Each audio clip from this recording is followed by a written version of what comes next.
Good morning, good afternoon, good evening, depending on when you're watching this. Welcome to a conversation of the German Filmakademie about sound. My name is Gregor Bonse, I'm a re-recording mixer, and I'm joined today here by two of LA's finest sound editors who have been here in Berlin for the last few months to work on the fourth sequel of The Matrix. Stephanie Flack and Dane A. Thank you for joining us. Good evening, hello. Thank you for having us. So, while both of you work as supervising sound editors on a regular basis, Steph, you have focused heavily in recent years and throughout your career in dialogue editing and dialogue supervision. You have worked on the second, third, and fourth part of The Matrix. You have worked on films such as The Bourne Identity, 8 Mile.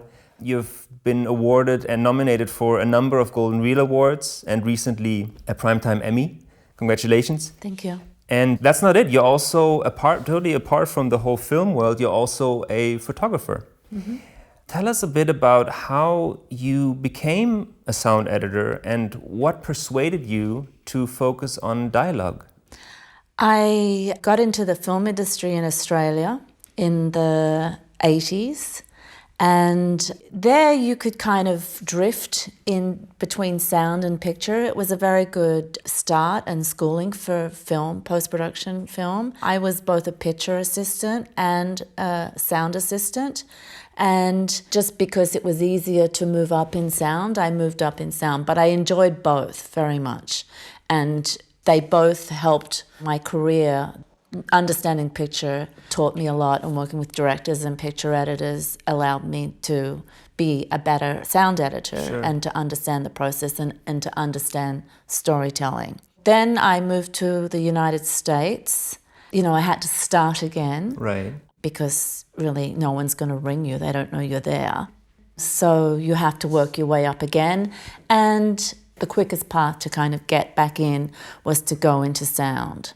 And I loved it. It was good, but I never really wanted to be a picture editor. And so I just kind of worked my way up in the industry in America. And how did you literally do it? I mean, like, you land in LA or California. I mean, like, you don't put your number on Craigslist or what? No. And in those days it was challenging because you didn't have cell phones and you didn't have pages. So nobody, honestly, like the day I got there, nobody knows I'm in town. The phone is not going to ring. I have to make it happen. So I'm the one that has to pound the pavement, getting trade magazines, finding out. I was meeting lots of picture editors in those days, trying to get in as picture.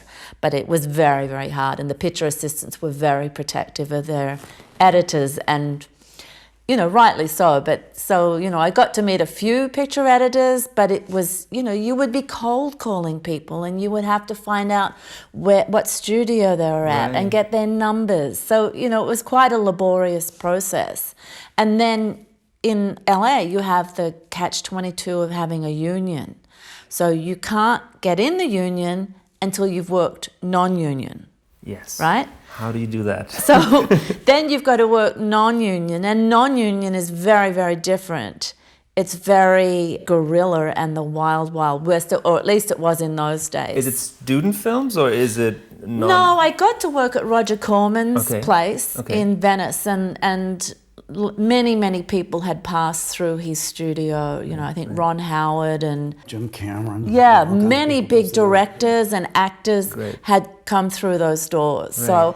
So it's really two different industries, right? There's the non-union industry. Yeah. All the smaller, super small. They're pretty segregated, especially in those days, because there was like the big studios doing the big films, and then there were these little places. Right. And, you know, then I had to get a visa. So there was many, many hurdles to cross, but it was really challenging and rewarding and exciting. And at some point you made the step into the union. Yes. Right. I eventually got my days off, and then I got in the union, and then I was able to work on studio films. But then you're starting again.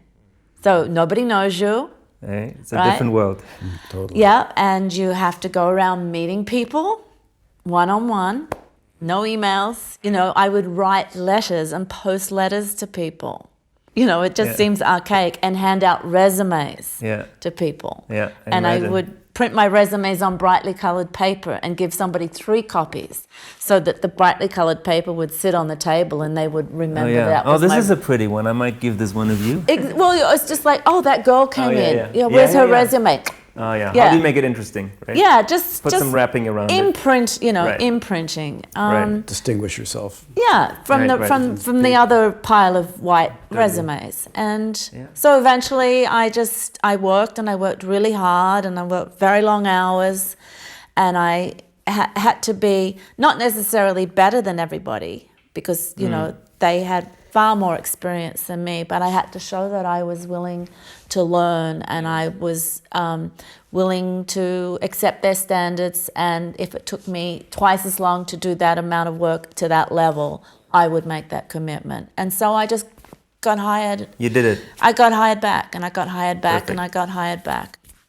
For me personally, as a re-recorder mixer, I take the dialogue editor position very serious, and I often catch myself thinking that, hopefully it's someone who really understands a film, who really has an artistic approach to film and to that vision of that particular film, and sometimes that's even, depending on the project, more important to me than who's working on sound effects right now. And yet, dialogue editors are not always in the first row when it comes to the recognition of the soundtrack.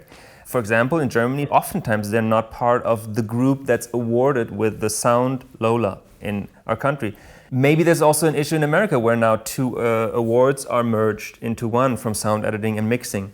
So my question to you is, how would you explain to someone why dialogue editing is crucial to a soundtrack, or which impact it has on a film?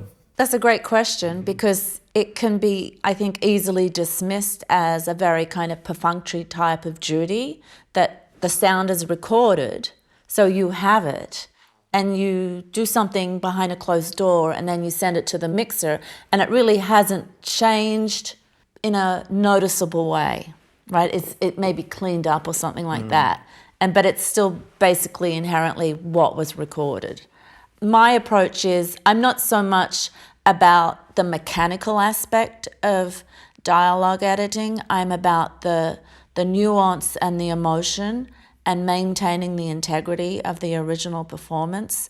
And so I believe in just putting the most nuanced, adding the most nuanced things to the track, because just because we don't hear it, it doesn't mean it wasn't there in the first place. It just means the mic doesn't pick it up. Right. So, breathing and stuff like that, I always think like breaths are the emotional barometer for a character. It's just like what an actor does with their face. So how they breathe, their rate of breathing, their depth of breathing, their length of breathing, or just any little mouth nuance, vocal nuances, it tells you a whole lot, right. And so I'm always focused on those. I'm focused on the clarity of dialogue, because quite often an actor may not be super clear in articulating stuff, and so therefore you may miss the meaning, and anytime the audience is taken out of the film because they didn't understand something, then what'd she say? then they've lost that moment. And so, it's really important to put in those little bits to make it very, very clear. And you have to understand acting in a way, right? If you're not capable of performing yourself, just like a Foley artist, for example, if a Foley artist doesn't understand the performance, he or she cannot possibly perform. And so it's similar with the breathing, right? I think it's like if you don't understand the state, and sometimes I see this when like a poor dialogue editor is like, you have, and here's the breathing, or here's the snoring. And it's like, but this doesn't resonate with the performance. It's like, if that's what I meant with, if you don't understand the film, then it's really hard for you to work in it. Yeah, and it has to be seamless, and you do have to have that understanding and that kind of empathy to understand how it fits in within the scene. It should be seamless. It's a fine woven scenario, and the way I record ADR is so that I use the minimal amount of ADR as possible. Nobody likes ADR, but I will do it, and I work really, really hard to get a performance that's going to match, and I may only use a couple of consonants of that line, or a couple of vowels in that line, or the end of words, because the end of the word just dissipates in the production. So it's just about kind of folding those two together to create a seamless, imperceptible world. And it just sounds very, very natural. So that's really challenging, of course, to get everybody on board, to have the patience. And the actors, they have to be willing and they understand it, and there's a sense of trust as well, because they have to be trusting to be able to be vulnerable, to give their performance, that you're going to honour their original performance and integrity. How did you do this? And then before we include you, Dane, just bear with me. How did you do this on the fourth part of The Matrix now? Like, there must have been, because of the global stretches, like, how were you involved in the ADR? And COVID, yeah. And COVID. Yeah. Yes. Well, the last few years, I mean, we did Sense8 in Chicago, so we've been quite used to doing remote ADR sessions for quite a few years now. My preference is always to be in the room with the actors, because I think it's very disorientating for them to be in a studio located somewhere in the world and they've got all these people talking at them and they can't judge body language. We can't look at each other and just, sometimes you can just give the most, A or nay or that. Right. But you're always involved and Lana is always involved? Or yes. Yes. Yeah. Lana's always... Right. No, she's not always involved, but mostly she is involved. Mm-hmm. Sometimes I may do, like on this last film, I would do all the lines with her, but I would do all the breaths and efforts and vocals by myself. And in those incidents, you're directing, basically, right? Yeah. I mean, like, this is a huge part of being a dialogue editor and also ADR supervisor is like you're basically directing in those alternate lines, right? Yeah, and I've directed on lots of shows where directors don't have the time or the inclination to do the ADR. Yeah. They have to trust her. Exactly. They have to trust me, and the actor has to trust me because the actor doesn't know me, and I come in and it's like, the director's not here today, and we're going to be doing this together, and it becomes very evident quickly that it's a harmonious and communal environment. Dane. Well, before we get to Dane, I'd like to throw out, one of the amazing contributions that Stephanie makes that I can't live without is the way you approach cleaning up dialogue. I think it'd be good if you wanted to talk about your sort of surgical approach rather than, Right. Well, I kind of touched on it, but yeah, it's not. My main focus isn't kind of, running it through isotope or anything like that. That's something that just happens down the line. If necessary. If necessary. And also to find the right time to do it, because you really don't want to over-clean something too early and then find out when you get to the mix, you can't predict how a mix is going to sound and what level music and effects are going to be played at. And so if it's cleaned up too early and it's kind of on the edge, then all of a sudden that can just be sitting proud by itself and it's going to sound, really brittle. But yeah, just getting back to the preparation of the dialogue before, if it's really gnarly and... It often is. Mostly dialogue, it never gets any better, does it? The recordings. Right, I mean, it makes you feel like, well, I'm listening to a recording of a performance. This is the problem, right? Like, if you have ugly production sound, you will have all these artifacts, and it's like a curtain in front of the performance. Absolutely. So like, I have this stuff which constantly reminds me, oh, this is a mistake, because now I just touched my microphone. It's exactly what happens, right? Yeah. So these are all these mistakes. If I want to see the performance, I need to open this curtain, and this is basically something that you do in dialogue editing. Yeah, and I work a lot with alternative lines, and that's a huge part of my toolbox. And again, it's like using the ADR. You only use the minimal amount to fix the minimal amount. Exactly. Right?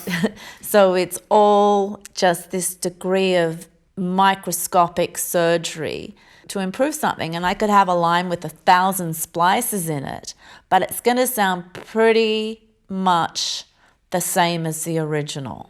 And that's what the director wants. That's what everybody wants. Nobody wants an alternative line that was not put in the film in the first place because the performance was rejected. Yeah. You know, you just use these little pieces. It's just like oral photoshopping, right? So it's a consensus. Nobody, as you said, nobody likes it. It's like this is the one thing we can agree on, maybe. Yeah. But of course, it's necessary in certain ways. And interestingly, just to create the bridge, I mean, The Matrix. You know, it's so easy to introduce this film because everybody knows it, and I feel like The Matrix is almost a consensus in the film world as a great film. You know, we all remember it, you know, from the 90s. I remember it dearly, you know, from being a teenager. Dane, you've worked on, since the first part, on all parts. You've even earned a BAFTA award and an Oscar award for being a supervising sound editor and sound designer. And you've worked in the industry for 40 years. But you also have an artistic side passion, which I learned, which is painting. he has many. He has many.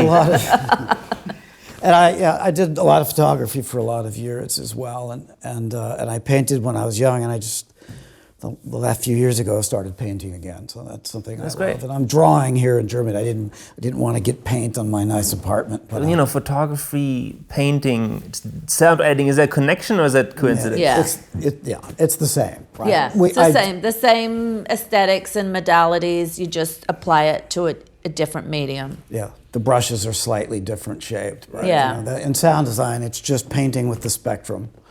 You know, and it's very musical. You know, I have a musical background. I play a lot of instruments and I write music, but it's completely different than sound design and painting, you know, or photography, but it's exactly the same creative process. It's finding mostly, you know, existing materials or starting from nothing. You know, the thing that I love about painting, and my father was a great painter. I grew up in the art world, so I just... but you could literally, you have a white canvas as opposed, you know, it's like, and I have like a million tubes of paint all in my own spectral order, and it's just like, you start with, you know, that color magenta or whatever they color green.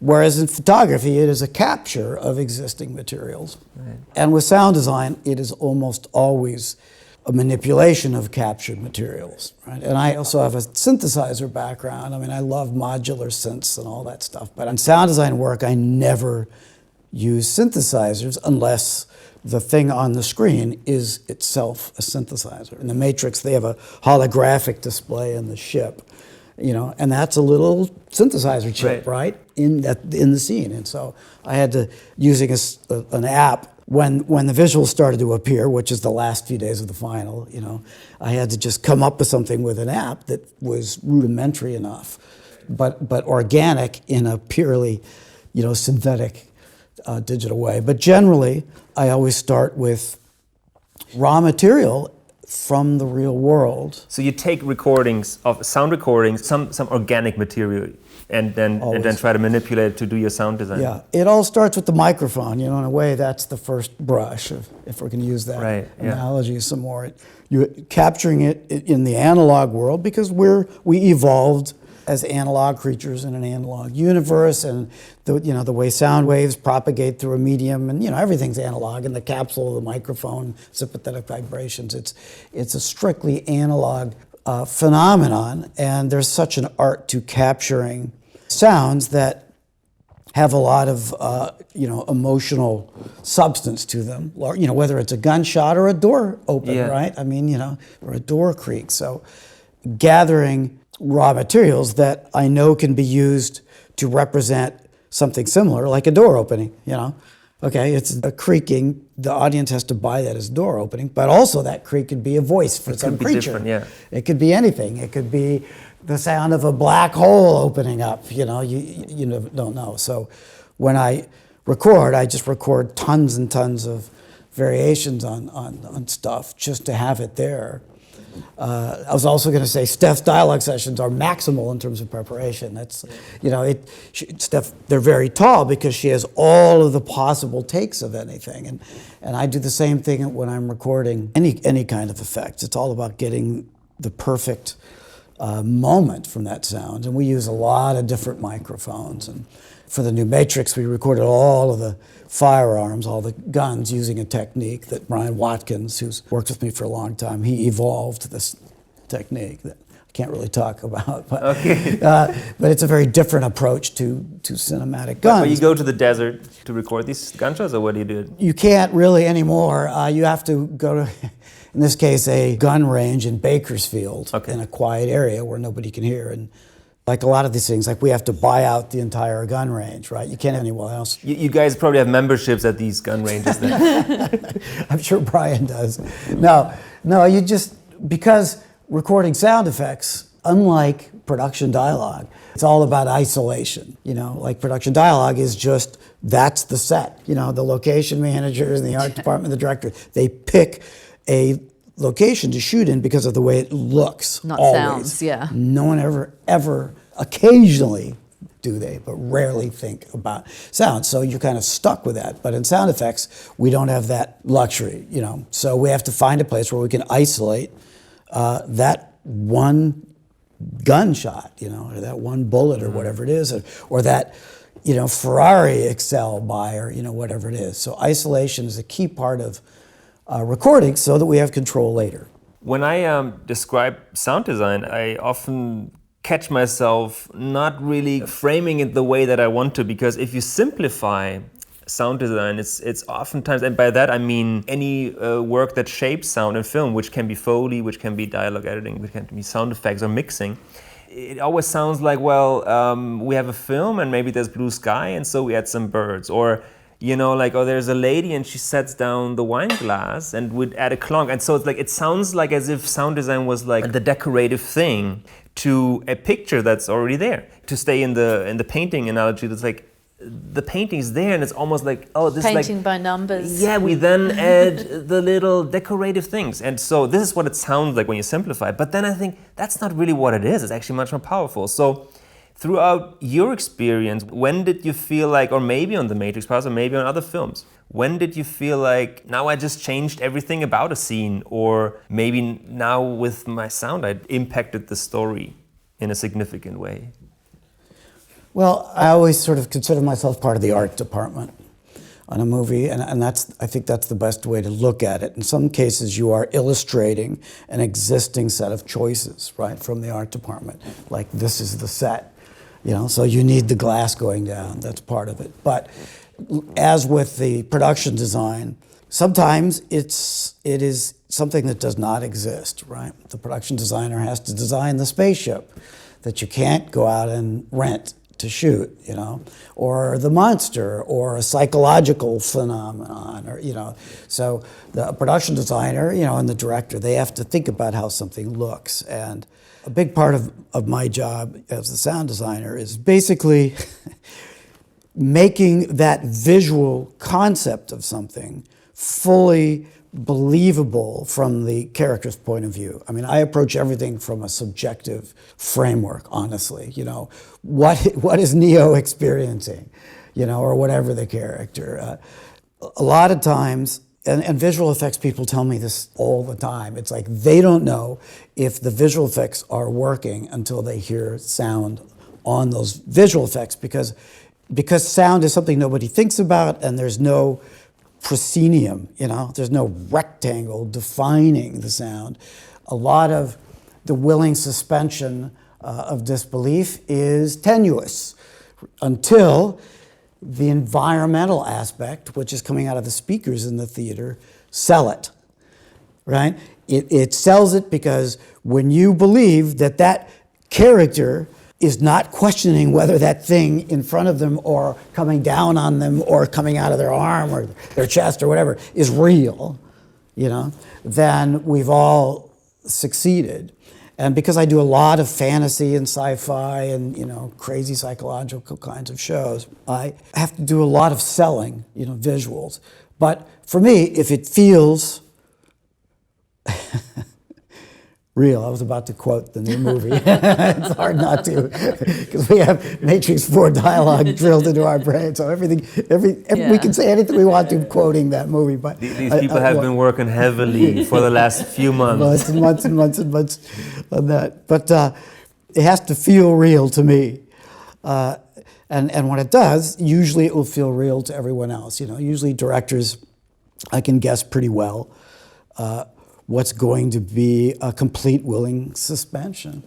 So that's how I go about it, because it's always about the emotionality. Like Steph has to be completely aware of and true to the emotional state.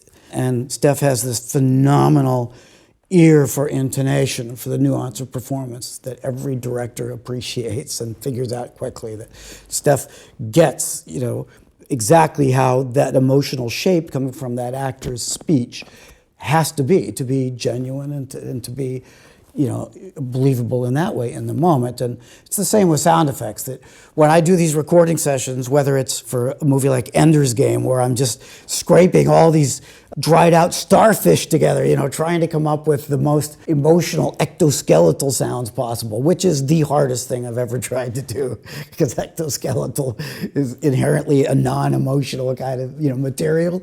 But, it's all about you just play and you break stuff, and I put things in liquid nitrogen and pull them out and see how they perform differently, right? Or you drop them, you smash them. Sometimes we fire bullets through things to see, what is the expression, of that. There's so many examples to get at that. I think one of the challenges in Matrix Revolutions and the Siege of Zion is they're firing these giant bullets through these squiddies, right? There's how many squiddies are attacking? What do they figure out? It's 330,000 or 100,000 or whatever the number they do exactly. But, they're all coming at us. And from the human's point of view, what does that sound like when one of their bullets from that tower rips through these sentinels, which are not alive, but they are in every respect, except one, maybe they're alive. And, the way we got that sound was basically firing a Civil War cannon through a row of washing machines that were all filled with engine parts and truck engine parts. So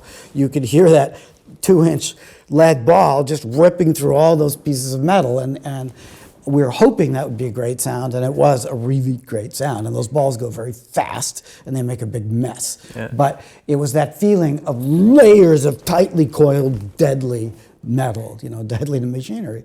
But it gets right down to, the first example, a door creak. It just has to have the perfect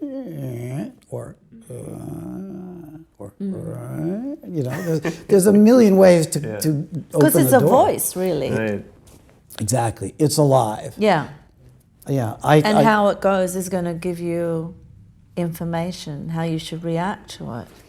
That's so true. You should hand the door to the dialogue editor, because it's actually a voice, Dane. No, it is. Well, and ultimately everything's a voice. So there's a car engine. That's true. Yeah. Steph is a car freak. That's true.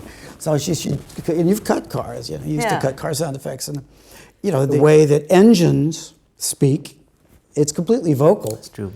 You have to reduce, like a car chase, like doing Speed Racer was, a big challenge, because those cars had no transmissions because they were supposed to be electrical. It's a new language I learned just recently. Yeah. Just always goes up, right? It's continuous, and it's boring, and it's non-dramatic, and it's not like an animal. Like the thing that makes a door seem alive like an animal is the physics of how that sound is generated. It's just the pressure, differential pressure, increasing and decreasing and whatnot. A car chase is all about whether that engine is accelerating or decelerating, downshifting and upshifting. The language is the transmission of a race car. Yeah. That's the language. And the animal is the engine. It's not the clutch, really. It's that engine. So you have to be sensitive to whether it's going up or down, just like doing ADR. So it's actually a new challenge, right? Nowadays, where you don't have the gear shift anymore, basically. How do you make it's hopeless. Sound effects editors of the future are doomed. And even if it's a normal engine, they're so much quieter these days, and trains and everything. A lot of it has lost a lot of the drama. Absolutely. Because as things get quieter and slicker, and more green, more green. We applaud the evolution of transportation technology, but as a storyteller, it's a disaster.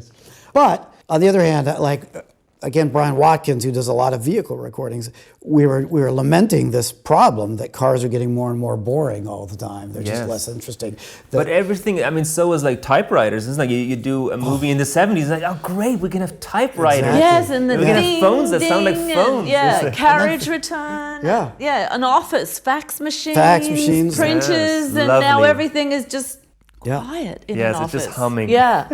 Great for life, not good for the movies. Well, the thing I was going to say that Brian pointed out to me, he played me a couple of super secret clips of these electric race cars that people are developing, and they sound incredibly great. It's because the amount of power that electric race cars are going to have, or starting to have, is unthinkable. They are so powerful, right? It's like having 429 V8s, one on each wheel, basically, and then some, or a 16-wheeler kind of truck on each wheel. They don't have transmissions, but there's an animal power to those motors that Teslas and Priuses, like Priuses are the, I mean, I've driven a Prius for years, and I've recorded mine, used it in all these movies. How do you make that dramatic? You just can't.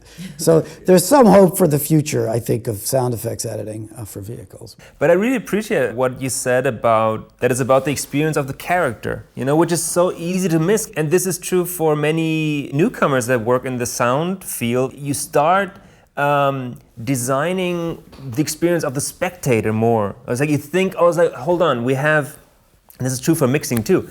It's like, we have a clock here on the left. So it's like, all right, great. So pan the clock to the left. And now the camera is here. It's like, now the clock is here. Okay. And so it's like you constantly think about these things of like, this is our stage, and now let's place all the sounds here. But over the years, realize it's much more interesting to think about what is the character experiencing, right? So maybe they're in a bubble right now, and it's like, although the camera is here, the camera doesn't really matter because it's about the point of audition and not the point of view. Absolutely. It's from their point of view. And Dane kind of said it earlier really well, that it's subjective. Everything's subjective, and I guess that's how I cut the dialogue and the breaths and everything. I get inside their heads, and so I'm feeling how they react, and that's how I cut, and that's how you cut as well. Well, you have to, right? There's no story without perspective.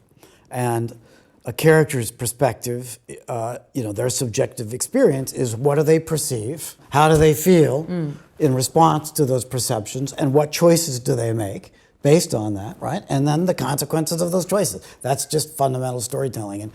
And for me, as sound editor, I really don't care what is real, what things sound like it's like the single trees falling in the forest if nobody's there to hear it. If it's not important for the story, whose experience that is. And sometimes it's a totally objective view, obviously. You're setting up the desert. It needs to sound emotionally appropriate, but also in terms of setting, believable. But for the most part, once your characters are introduced, it's only important what they are feeling. Right. And of course, that's directors, that's all they care about. And screenwriters, it's just all about that emotion. So when we're building and mixing a movie, it's, and Lana, like all the directors we work with, they're only thinking about the emotion. It's the emotional beat. Whose emotion, every frame really is some emotional beat or a micro beat. So when we're mixing, we like to build ambiences in a scene around the characters so that the ambiences can go away. Like that's a big toolbox, and that includes group ADR, and because characters generally, when they're focusing in, if it's a conversation between two people especially, or if it's just one person going inside their head, you need to create a plausible environment that can subjectively dissipate or just completely disappear or diffuse. There's lots of ways to approach that. So, and there's great moments like that in the new Matrix movie where really it is just the thoughts of characters. The outside wall falls away and we go into their inside world. Yeah. You have to go from A to B in a scene, right? It's like a transition, right? It's not even. It's more like A to Z. Right. Yeah, because it's a subliminal transition. Everything doesn't kind of drop out, but you go with it, and then you may realize, but also the audience member may not realize that they're taken on this subliminal journey, that it's gone from a busy scene into an interior scene within people's heads. And it can't be noticeable, right? It has to be discreet. Back to one of the fun things I think about sound design, unlike doing music, is that nobody knows how we're manipulating them, right? That's really the great thing. Yeah, right? It's much more subtle. It's so much more subtle. Right. Most movie audiences are so sophisticated. You know, I mean, my kids, when they were really little, they know from the first notes of every music cue what's going to happen next, right? People in this culture, by the time they're 3, they can read all of the musical lexicon of emotions. But with sound design, very few people are aware of it. And this kind of stuff, this transition from a more objective, dirty, confusing reality to the completely internal one, if you work it out right. And in this movie, we had to experiment in some cases, you know, depending on what the score was doing as well, right? Sometimes you could pull out the ambiences too soon, and the audience can't help but notice. Right. Yeah. Right? Something's going on here. Well, you can't have You that. can't flag it, you can't telegraph it. Exactly. But it's fun, you know, when we pull it off. I found a quote by you, Dane, about, which I believe is one of the first Matrix parts, in which you said, "We wanted the totalitarian computer the rebels battle against to present only enough detail in the reality they encountered to keep them believing in it." Which essentially means that from the two worlds in the film, which is the real world and the Matrix, you wanted the sound in the Matrix not to be too glittery or like too over detailed, right? Which I thought was funny, because like we think back of the film and like everyone remembers not only the film but also the sound. I mean, like everybody thinks, you know, bullet time, and like you hear the swishing basically and stuff. So I thought it was interesting that you guys were actually trying to be minimal there. Yeah, for storytelling reasons, like I had a bunch of ideas about how to differentiate the real world, you know, from the virtual Matrix world. And I tried a whole bunch of things, and most of my ideas completely failed, but it was worth a try, because the Wachowskis were just like, no, that's distracting, you know, that is diverting the attention from, you know, the thread of the story. But one of my ideas is, and I guess that quote is from something on that topic, the machines are as efficient as possible, right? They have to be, just like we are, right? We don't, our laptops and our phones, we have to approach them in an efficient way. But the machines would have the smallest possible sound effects library, for one thing, right? That they could get away with, because why take up bandwidth, right, or storage space with more carbis than you need? Right. And that was one sort of realization of that idea that did work. So when you are in the Matrix, the virtual world, before things started to get destabilized, is very simplified. The car sounds, doors, everything is as simple as it could possibly be, because the humans in their pods don't know any better. Right. They don't know. So everything is kind of like 1954 style sound effects editing, right? So it's many of like the same car sounds? Yes, it's the same sounds, and the background loops are very short, for instance, right? Now, so it's like the Truman Show almost. Well, in a way it is, right? Yeah, reducing the job that the machines had to fool the humans, basically. Whereas the real world was our world. The physics had to be our physics. Foley had to represent the sounds real things make, the way humans are used to, because otherwise you kind of wouldn't accept that. But the real world, all the devices coming from, the Wachowskis said everything is made from garbage, from junk left over from the war with the machines, right? Humans did not have foundries, right? They didn't have mines, they didn't have factories. So they had to refashion all the stuff into their technology. And that was a key concept that I based, like the whole thing when they're, calling in to find Neo's pod, all that technology had to sound like spare parts being misused, So that was the sort of central dichotomy that worked. Some of my ideas, like I had these ideas like the faster things went, the machine resolution would go down, right? And the more complicated the sounds were, it would get kind of grainy sounding, low resolution, like 8-bit and stuff like that. And because to me that made sense. The humans wouldn't know any difference, because machines always have a limit, as do biological things. So I thought it would be very true to represent the machines reaching their limit of resolution and the number of tracks they could play, from machine Pro Tools or whatever. But that concept failed miserably because in terms of the audience, all of those things just seemed like mistakes the filmmakers made. Right? Because that's the other line you have to tread all the time. Right, of course, because we're conditioned by years of cinema experience, and so it's a very sophisticated concept, but it can be hard to convey to an audience. It's hard for the audience to separate the act of making a movie for them to watch from the world that's inside that movie. It was very clear very early on, but like things would go further out of sync. But it just seemed like bad sound effects editing, and it just seemed wrong. Like you watch with a non-industry person, you watch a movie, a line of ADR, a sound effect, or something that's wrong. It takes them out of the movie instantly. So it didn't achieve story-wise what we wanted it to. But that's also great. I mean, it's great to have a setting in which you can actually try out this stuff and just have one concept and just apply it to the entire film, and then just like picture editors do too, right? I mean, they make cuts and they completely throw it away, or for months and months and months. And it's nothing that could work in we have 1 month and in 1 month we'll be mixing. You couldn't apply these you have to play trials. Right, and the costume designers, everybody, it's the same thing. I mean, they're sketching all the stuff and they're trying things out. You don't know what's going to work, and most directors aren't sound designers, they aren't sound editors, so they just have to hear it stuck to their visual representation.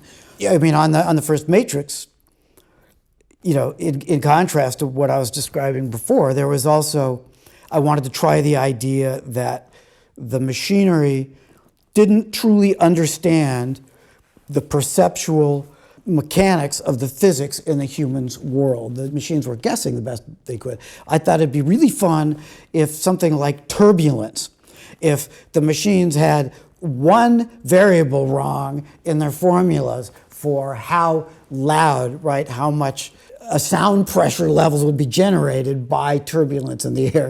Like a 0.0003 was mistakenly put in as 0.003. So a finger moving in the atmosphere that humans breathe would go. I just thought that was a fun idea to exaggerate the effects of people's movements in their environment. And this wasn't just for the hell of it. I just thought in the storytelling, it would be a way to make the fighting, which is their way of resisting the order of things, right? Because the physicality of fighting is obviously a key ingredient of that storytelling.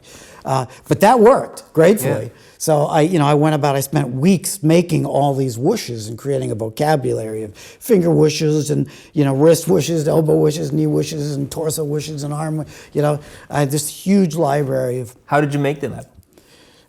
You can be honest here. It's been 25 years. Okay. So, a colleague of mine was just emailing me about, basically just creating turbulence, mostly with ropes. I just tried all these nylon and ropes. I tried taking them apart and whooshing them by the mic. We tried a lot of things, but the character of threads of ropes seemed to fit what I thought would work, for their movement. But then I just spent a lot of time sort of doing a completely manual sort of compression to all of those whooshes. And, so that the really quiet parts, when the rope was 30 feet away from the mic, was almost as loud as the part of it going by. And none of the compression software I had, analog really, or digital, could do that. So I just drew it all with volume graphing. I literally spent a couple weeks volume graphing these whooshes, exactly opposite to the waveform level. Right. And it gave that feeling of extreme turbulence, right? Extreme disturbance in the air. And then that all had to get cut, and Julia Evershade cut all of the whooshes and all the hits in those movies. And she had this whole vocabulary, and she worked it out to make each body part distinct, but also each character has a different set of those whooshes that I made. So that was fun to manipulate how much the human audience could believe what the machines would believe that the people, humans in their pods, would believe. Honestly, that's just the 3 stages of that And those reality. are the fights in the Matrix, right, that you talk about? Yes. And the fights outside in the real world would be slightly different. They would be just like this. If I went over and punched you, you really would not hear my fist coming. Very unlikely, unless I'm way stronger than I am. You'd hear the leather creaking. Sorry, Mark, it's like leather on it. Try not to creak. But in the real world, you do use clothing to represent movement. And we did that to a certain extent, like with the dojo, the first fight in the first movie. We used the cloth as a component because we wanted that to be relatively mild turbulence as Neo and everybody's getting used to it. But in that movie, each fight has to build up so that the final climactic fight in the subway between Smith and Neo is really extreme. So I had to save a lot of the best sounds for the last fight or the second delight. It's like everything, there's an arc. It's a kind of gradient texturally, but it's really an arc in terms of the emotional strength of everything. And in the trilogy, it's the same thing. Like the first movie had to be not as powerful as the second movie. The fights go from where the first movie left off.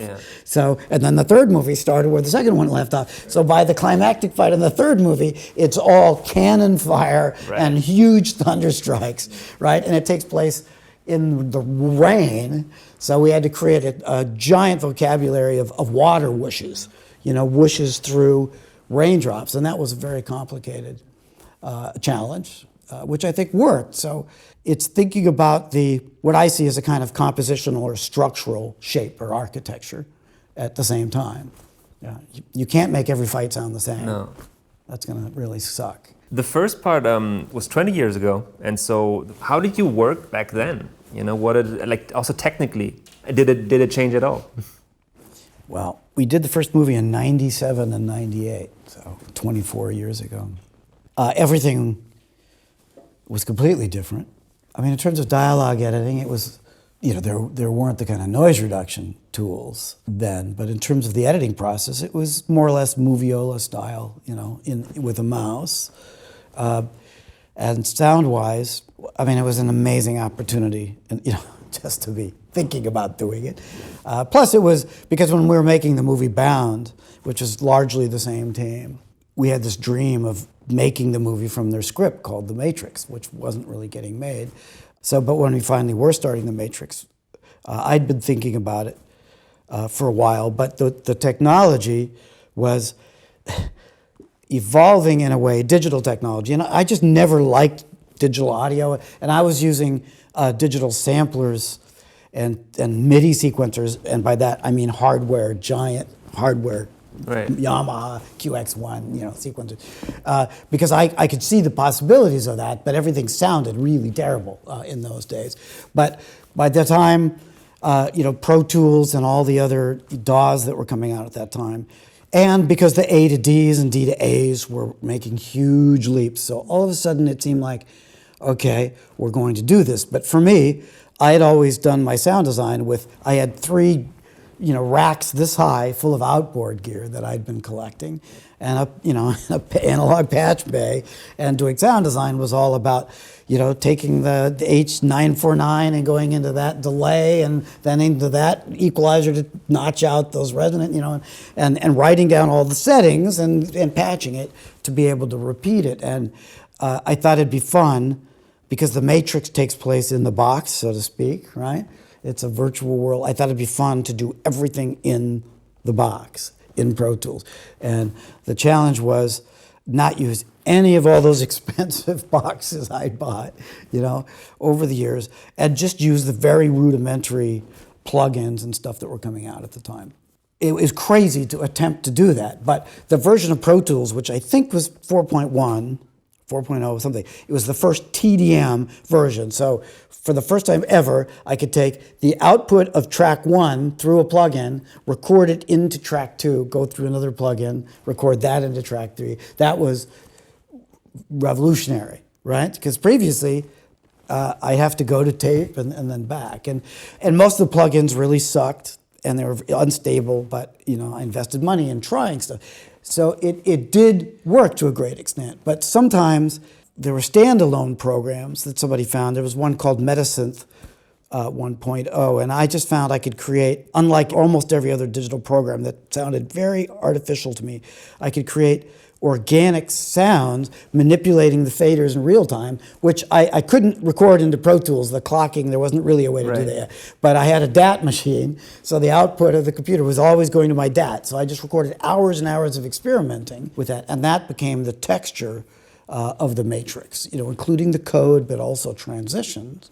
So the working in the box approach was still pretty sketchy and iffy, but I was able to do it, and I used a lot of early analog emulators to make stuff kind of real and crappy sounding and overloaded, that stuff. Whereas previously, because I'd always, record everything on my analog Nagra and just smash it, and there's that art, it's like rock and roll, there's that art to oversaturating tape. You still do that? Yes, with loud stuff we still do that, yes. But it's a pain. Yeah.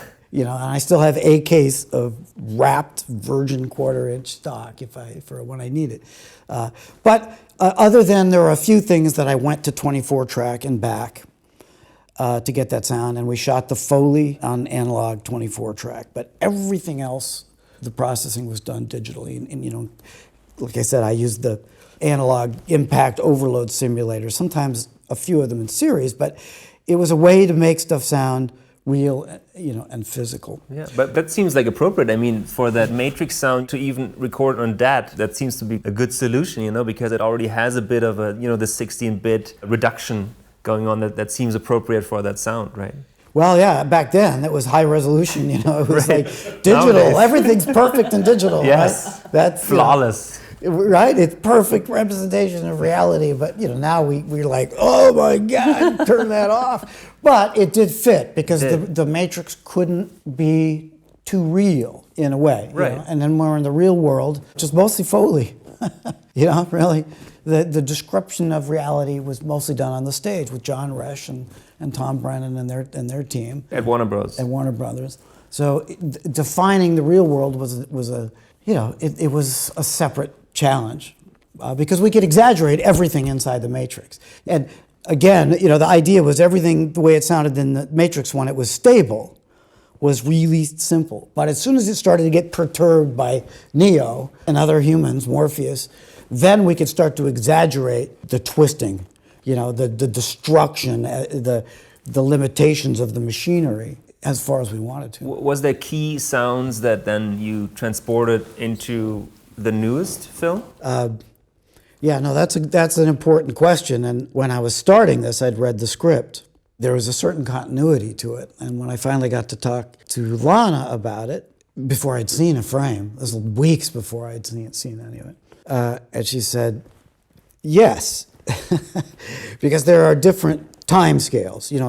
Certain things in the new time scale will have not changed at all. Some things have evolved in a minimal possible way, right? Like the machines, if something isn't broke, the machines don't fix it, right? That was the idea. So that's why the Sentinels are exactly the same. So they have the same purpose. They're made by the same little factory. Mm-hmm. The machines didn't waste any time making the new Sentinel sexier. The new model 2948 Sentinel has got extra fins, and there's no marketing involved in the machine world, right? Yeah. It's obviously a dictatorship of some kind. It's not capitalism. It's not capitalism. Nobody's going to benefit by something getting better unless it's better for the right functionary reasons. So that was a key thing. And then there are other machines.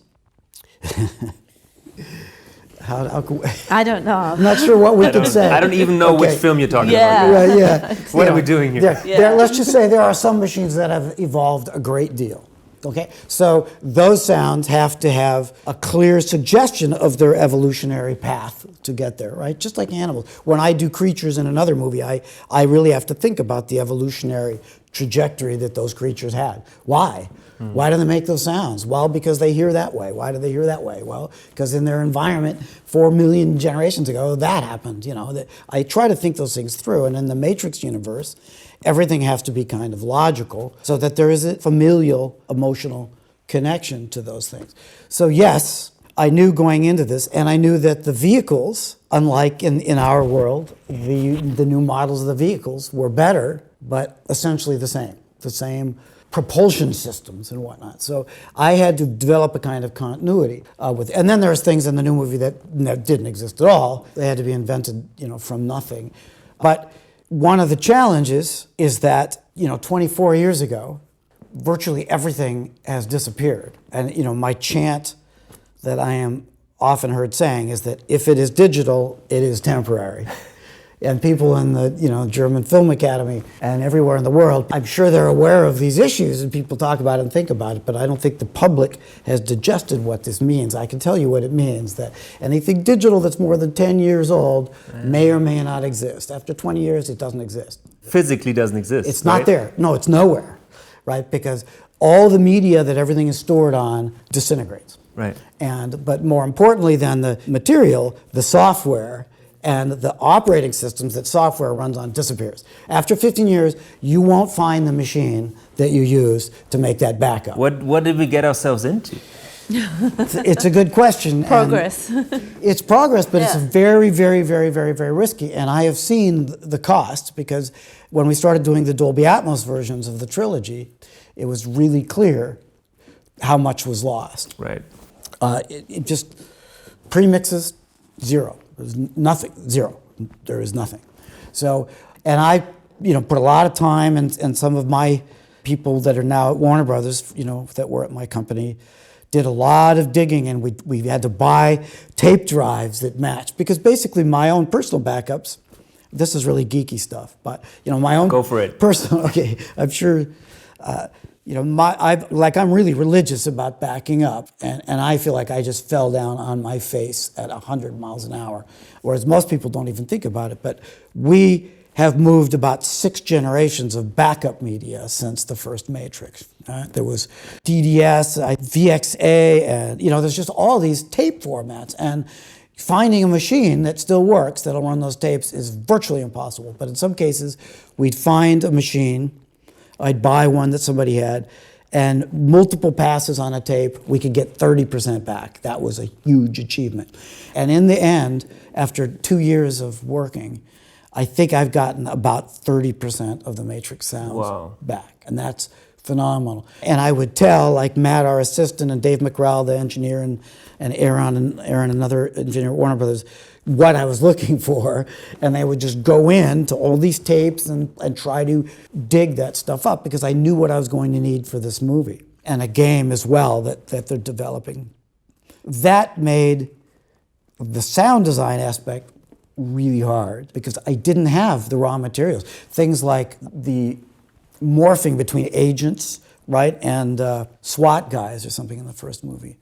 There is no trace of those original materials. There are none of my design sessions are viable. But you have the DME or something of the original? There's an effects stem. It's BGs, effects, sound design, and Foley. Okay. It's one 5.1 stem. That exists. You make me really nervous. I think I'm going to go home tonight and rethink my entire backup strategy for my life, everything. Well, I think everybody needs to, and I encourage them. And when you listen to The Matrix, it's almost you're like a whistleblower, basically. Yeah, well, and I've been blowing that whistle for a long time, because I could first see this 15 years ago. This is going to be a problem. When those hard drive backups that you're so proud of don't spin up, don't mount, there ain't no bits on that plug. There is nothing. It's trash. That is a horrible feeling. We've all gone through it on some level, but it does happen. But we, on the first Matrix, we ran 6-track MAG recorders for all of the stems, and that's what exists. 6 tracks. The digitals. Thank God there's magnetic. 0. Right? It's analog, it's magnetic. It wasn't that bad after all. What? No, it's great. I mean, obviously, MAG was a great medium. It was a great analog medium. But anyway, in terms of storytelling, yes, that was... it's a big part of this movie, was creating the evolutionary trees of all of those things, mostly machines, but also environments, things like that. And it was great fun. But it was a double job, honestly, for me and some of my sound design team. But Steph, for you as well, the progress of 24 years must be noticeable in terms of dialogue editing as well. Yeah, well, I didn't do the first Matrix. Right, but you came in for the second. I came in for the second and the third. And I mean, we have better tools, but I think as you kind of move through your career, you get better, you can make better choices, you can manage your time better. You know, being on the stage and knowing directors, you know what to hit and you know what to not hit, you know where to put your time. But yeah, I think we can do beautiful work these days. And recently we were talking about like cutting on mag or something, and it just would be so horrific to go back to mag because there's nothing that you can do. Right. Well, you have 8 places per frame to cut. Right. You have a straight splicer and a diagonal splicer, so that's 8. You have 8 places to cut. Yeah. But the frame is that big. And you can't, 16. you know, what you can razor. You could put acetone so and you can making fill. You can definitely save more production sound, which is something that you want to do. Yeah. Right. Yeah, exactly. And the first parts you have mixed in the States, and you've now for the fourth part come here to Germany for the first time and worked and mixed with a German crew. You've been at Otafilm at Studio F to mix it. Lars Ginzel and Matthias Lambert were your mixers, and the Foley crew was German, Hanse Warns, Carsten Richter, Frank Kruse, Markus Stemler, a bunch of Berlin sound designers and editors. I'm sure you ate more potatoes for lunch, but what else? How is it different, Language? to work there and here? The language. Yeah. Luckily, the language in the film is still English. Exactly. We can say that. And everybody we worked with spoke English. You know, just from my point of view, my team were absolutely fantastic. I was really blown away by their expertise. Obviously, we didn't know what we were walking into, coming to another country in terms of levels of workmanship and the meticulousness and their approach and their philosophy. In the short time, right? Oh yeah, it was, yeah. I mean, we got here and then all of a sudden our schedule just went. And when it goes like that, it goes like that. Right. So it was, running around trying to find people. You don't know who you are. You have to rely on other people to recommend. You're doing kind of down and dirty interviews over the phone. Luckily, for me, I got amazing people, amazing people. And as good and if not better than I would have got at home. In America. Yeah, you should say all the dialogue editing in ADR was done with German editors. Right? Yes. 100%. I had cut stuff in America for the temps with some other editors doing down and dirty work for the temps, but we started from fresh over here. It was an amazing experience. Amazing. Cool. Yeah, I loved my crew. So you might come back? Absolutely. Well, I'm thinking of moving here. That's fantastic news. And I fantasize about it. You're always more than welcome. Yeah. When we think about, German sound people, when we think about America, we definitely look with a great deal of admiration for American soundtracks and the film scene in general, and also sound creatives. And I also think we look with some envy to just the possibilities, like we see films being mixed by 3 mixers in LA, or people going to the desert for weeks to record gunshots or engines, just to have time to experiment. And it feels like it's such a thing that sound needs, for a great story. Some kinds of films. Yeah. Some kind of films, exactly. And of course, there's exceptions here too. But there are films where basically the sentiment is, you have a sound library, so you have 3 weeks, so you can assemble some sounds and we will have a great soundtrack. And unfortunately, that sometimes works, right? So how do you claim your resources? Like, how do you reason with producers and filmmakers what you need for a film? How do you get that? Those are great questions, and I've spoken a lot with Frank and Marcus and everybody at lunch and you guys and Lars. To put it in context, the vast majority of movies made in LA are just like the movies made in Germany. There's no budget. They don't involve a huge amount of sound design or new sounds or action movies, because most producers won't attempt to do that. And there are some filmmakers that are making those kinds of movies. But in the States, it is a challenge because people try to make low budget action movies right? And, talk about a... Oxymoron. Exactly. You can't do it. You could shoot it because you can always get picture crews to work really cheaply right out of film schools. But if you get sound post people right out of film school, it's just going to say cheap with every frame, even though sound schools are getting much, much better, in many, many ways. I don't want to belittle that, but people don't have the experience. But it just takes a ton of time to cut a car chase or a gun battle, or an airplane battle, or whatever, monster wars. It takes a lot of time. There's no quick way of doing it. And I mean, I've supervised, I don't know what it is, 170 movies or something, if you don't count the Netflix series. And 3/4 of those were so under budgeted. There was just no money. So my choice, especially the first 25 years, was just find a way to do it. So I was always out there in the desert on the weekend with a rented car and my Nagra, building up my library, because I could see the long-term benefits of putting my own personal time into that. It's not like all those budgets on my credit list included sound effects recording sessions, because they didn't. I would say of those 170 movies, I probably had a recording budget on 5. Yeah. Maybe 15, but I doubt it. So you invested in yourself in a way. So you put in free time and tons and tons and tons of time, and because you didn't have all these commercial sound effects libraries until just recently, for one thing. Right now, the reality is you have all these people, Tonsturm and all these companies that are just creating, and I buy sounds from those people, and a lot of people starting out rely on those commercial libraries. But this was before Sound Ideas or anything was available. And I had friends at existing companies that I could go to and give them a few $100s and come away with 20 sound effects, right? But everybody was very proprietary about it, and most of the effects weren't that good anyway.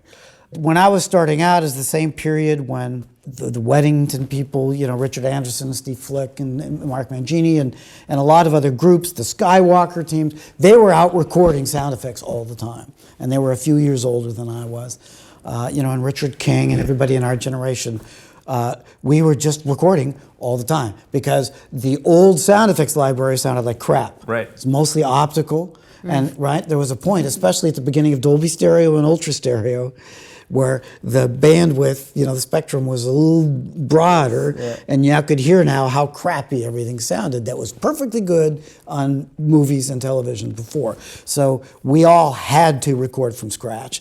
And most of what I recorded, and I assume everybody else, didn't sound that good because we didn't know what mics. It sounded good at the time, but then later it didn't have that magical quality that Yellow Sky Wind had, or whatever, the Wilhelm scream, all these stock sound effects that everybody used, they had a certain magic to them that was very hard to recreate and get a good, clean recording of. So it was very difficult. We all spent a lot of time, but gradually did build up our libraries. And then when I started to do bigger movies and could do these big sessions, the movie would pay maybe 20%. Like we did car dropping sessions or car crashing, so if I could get 20% back, the rest of the 80%. 20% of what you put in for recording. What I put in for it. That was kind of my line. I'd do it if I could get 20%. But do you have is there a rule of thumb at all? If there's a budget, do you say hey, you have X, so I need Z for sound budget? Negotiating? Yeah. Yeah, I would always push to get resources. Because a lot of times it meant going to other places. I mean, there's movies like 8 Mile, which was not a huge movie, but it wasn't a small movie, and I had a history with the director, Curtis Hanson. I liked it. It was a great movie, right? It was great. A challenge, yeah. and I said, I would like to take, 2 of the best sound effects recorders people that I know and go to Detroit for a week and record everything that's in that movie. And they said, okay, and we didn't get much. We flew coach, and we stayed in really basic hotels, but they covered it. And so we did it. John Fasal and Bill Dean and I, we went to Detroit. We worked 24-hour days. We're standing, it's 0 degrees. I mean, freezing ass cold in the winter outside waiting for a train to go by, but we went to the factory that the M&M character worked at, and we spent 3 days in that factory. It was the last stamping plant in America, and it's the machines are 4 stories tall, and we got to put mics down below and on top, and and it was a working factory, so we'd have to ask them to stop one machine. But in the end, it totally paid off. And mostly I went to Curtis, the director, first and said, I need to go to the producer. And he said, just tell them what you need. And Curtis said, give them what they need. So we, and Curtis could see, like in that movie, one of the most gratifying, moments I've had as a sound designer is there's a scene where Eminem's character and the girl that he meets comes to the factory he works at the food truck, right? And then they go sneak into the factory, and get together in where all the die sets are stored, right? And Curtis early on, he said, I'd really like to not have music in this scene. I'd like to not have a song. It's a sex scene, it's a love scene. Yeah. And it's really kind of tragic. But the subtext of the scene is, it's not just that these two people are making love in the factory, but it's the fact that he's not at his post, at his stamping machine. So there's a counterpoint going on between the sounds that these two people are making, which is pretty subtle, and the sound of everyone else in the factory coming back from lunch and starting up their machine. And the fact that I told Curtis, I said, yep, I think I can do that, because we had gone to Detroit and had fairly isolated components of the giant machine. So I could build this gradual rhythm, counterpointing their own rhythm by the end of the scene. It's just really obvious that he is not at work. He is somewhere else.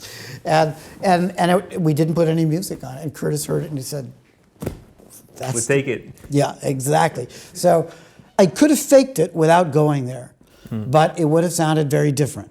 There was a trueness about it because it was the exact damn machine. It was those sounds that he heard every day. And, obviously it's about him as a musician developing, hearing all those sounds at work. So it was all appropriate.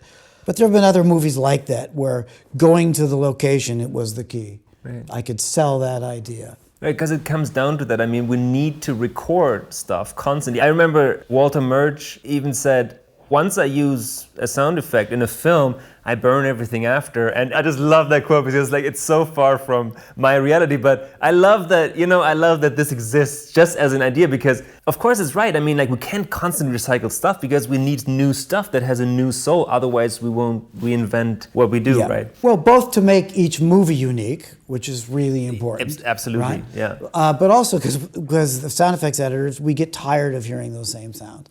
And there are some of my favorite sounds that I do use in every movie. I manipulate them a little differently. They're just things that are impossible to create, right. Kinds of sounds, whether it's just metal ripping apart sounds that just happens. You're recording something else and you never get it again. And, Gary Rydstrom's, that one baby elephant roar that became the T-Rex sound. He never got any elephant to make that sound again. It was just that one time, no matter how hard he tried. And that's how it is with certain sound effects. You never get it again. But with the exception of those kinds of special sounds, no one wants to just keep cutting the same gunshot or the same door close. Right, so right. I try to keep it fresh so that whoever's cutting the effects, besides me, has fun with it. Right. Because it's new, wow, there's one really, really hard slam that doesn't overload, just from the air pushing in the room. So I think that's essential. I never saw it as a luxury because I think every director would like every movie to have a completely unique sound to it or library of materials. So, certainly for vehicles, right, when you do a car movie, it's got to be pretty specific. Yeah. And it's not necessarily the car that's on picture, but it's what the audience believes, the character believes that car really sounds like. It doesn't have to be that car. It doesn't have to be that car, right. Or that gun. It can be your Prius. Exactly. The Prius at half speed sounds like a Ferrari, no. One thing we think about here a lot is that we don't have as many newcomers to the sound profession as we wish, and we don't have much gender diversity here in Germany. I think America is a little bit better on that regard, but we're also not racially diverse. And in some areas like Foley artists, for example, there's not enough new people coming. What do you do in America, or you specifically for support of newcomers, or how do you get people interested? We used to have an internship program at our company for 24 years. Which is Dane Tracks. Which was Dane Tracks. Which was fantastic. Yeah. It was fantastic for them and it was fantastic for us, and it was, it was great to be able to give back. And how did it work? Well, it's like a farm system. I mean, essentially, people from all over the world would apply for these positions. They were unpaid positions because it just had to be. Obviously producers don't want to pay for apprentices. We just advertised for. Actually, we didn't ever advertise, but the word would get out. That there were openings for internships, and they were 6 months long, and we'd take 7, maybe up to 10 people for those 6 months. And they. That's a bunch. So it's a bunch of people. Yeah. But they had to be there for the entire term. Okay. And they almost always had a day job, right, to support themselves. But they had to be available as much as they could. And they couldn't touch the movies, obviously, because of union rules. Right. And at one time, we had a commercial division that did TV commercials, which was non-union, so we could bring people in and test them doing sound design for commercials, and that was great. But also documentaries and games are completely non-union. So people could sort of show us what they could do in that world, but they couldn't ever work on the Pro Tool sessions, for the real movies. But they would observe. And that was the magic. And I'd work out deals with every producer and every studio and every director especially to allow the interns to sit on the Foley stage, the ADR stage, the pre-mix stage, even the final mix stage. If they never called attention to themselves, they could just observe day after day.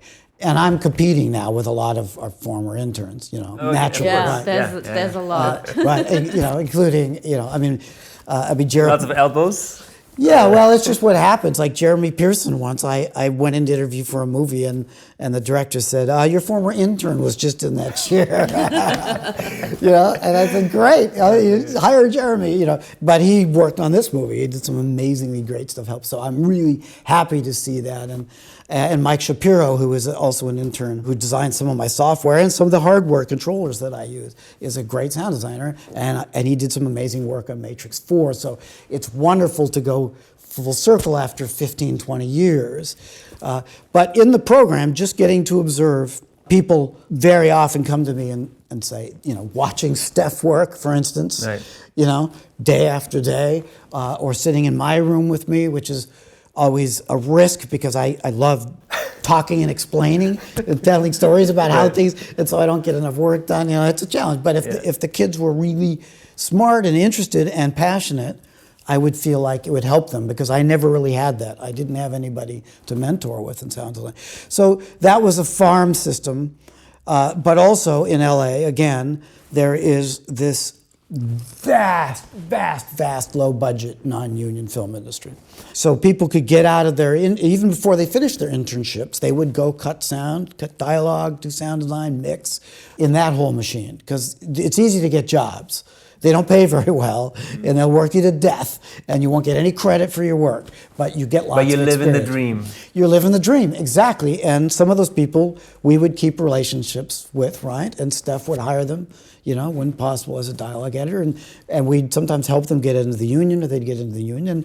And basically, our crew at some point just became former Matt, interns. our assistant on this show, was a former intern. Okay. Yep. Okay. Yeah. But then eventually we moved on to the studio lot, and you can't do it anymore. Right.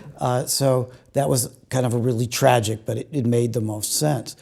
But I think the film industry has a real challenge, and it's the same challenge that you were just describing here, that the scale of opportunities is so small, there really isn't openings or an incentive for new people to come in. And it's not just about diversity, but it's also just about just opportunities for people that have the love, the desire to do it.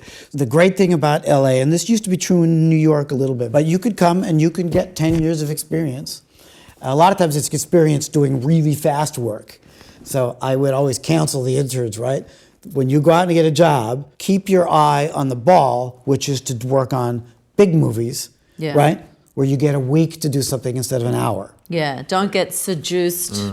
Yeah, it's a double-edged sword because we would be interacting with these interns and they would get seduced, or their ego would become seduced that they could get an opportunity to be a dialogue editor or an effects editor really, really quickly on low budget or cheapy movies, and of course that would sound very enticing to them, but it's like you're just going to learn a bunch of bad habits and you're not going to have the skills to come back in to work on union things. So keep your eye on the long term about where you want to go, because it's very easy to go off track and to get lost in that world, and then you become a supervisor and you're teaching yourself, and it's, you can only get so far teaching yourself. Right. And then when you want to come back into the mainstream, you may have done 30 films that no one's heard of, but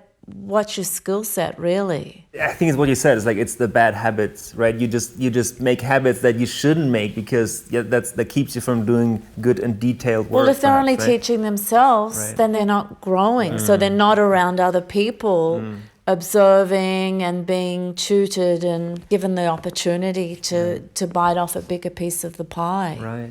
And just work at a high level in general. Yeah. Most teachers, they try, but most teachers that teach sound, mixing and sound editing, generally don't have enough modern professional experience to know what to teach. My teacher, I only had one sound teacher, in film school, and he was an engineer, and I,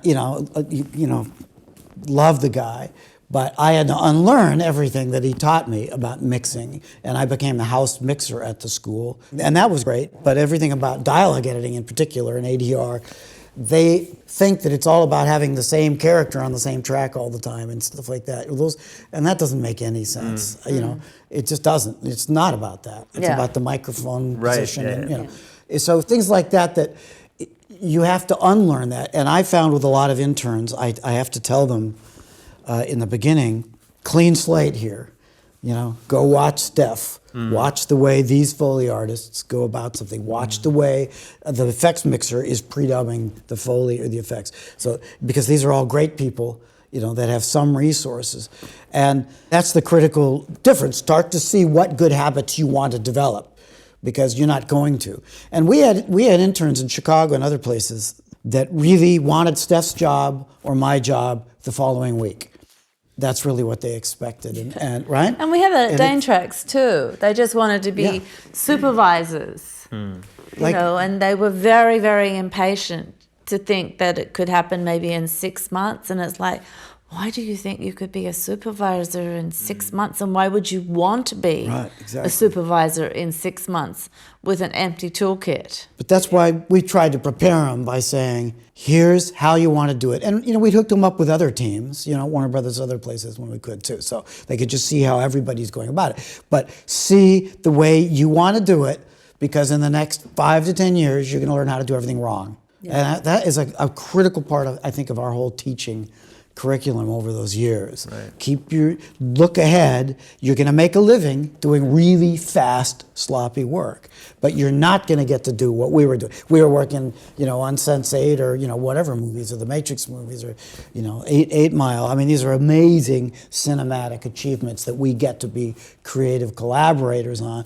You talking to the young people that are 22, this is not what you're going to be doing when you finish this internship. I'm sorry. But it's a start. It's a space to try out, right? Yeah. Because I feel like, I always feel like, and we did this as a thing in film school where we tell people, like, lock yourself in, like, you get studios in film school, like, try out stuff and, like, work all night long and try to figure things out, because later on some people might not pay you to do all these trials anymore. Absolutely. It's like, take the space to learn when it's safe. That's a good point. And you have to work hard, and you have to work beyond the scope of what you're hired to do the caliber that's needed. So you have to go quite often above and beyond what's budgeted to deliver. Right. Otherwise, you're just not doing a very good job. True. You two have delivered fantastically. Thank you so much for joining us today. You've been wonderful guests, and we'd love to see you hopefully maybe come back one day, or even stay. Who knows? Thank you very much. We'd love to. Thank you to Alte Fabrik Huttenstraße for this location, and to Hanse Wahns and Markus Stemmler and to Song. I hope you enjoyed it, and thanks for tuning in. Bye-bye. Ciao. Ciao.